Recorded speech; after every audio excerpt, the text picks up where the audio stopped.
Guys, welcome to another quickie. This is a super simple one.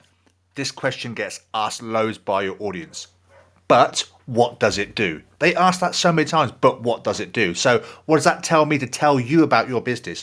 When you're developing products, stop thinking about the strengths potentially if you're in the CBD market, or what's inside the ingredients in any market, or what the benefits are. Think about the pains you're trying to solve. So when someone says, but what does it do? You go, it helps you go to sleep.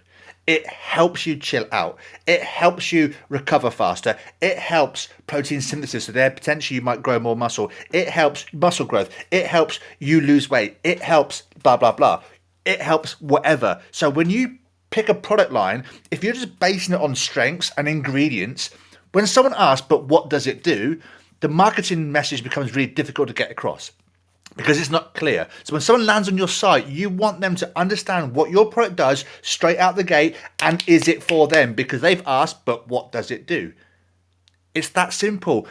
Conversion is about clarity. Right, two parts of business, traffic and conversions. Forget traffic for now, conversions. Conversions is about clarity of message. Them understanding, them being the audience, understand why they should buy your product based on their problem or their need. So therefore, when someone asks, but what does it do? Is the response or the answer really clear? If it's not, your conversion is going to be super low, and it's going to be really hard to market people to buy your product. So therefore, answer that question. But what does it do? Make your product super clear what they do, right? But what does it do? Remember that, ladies.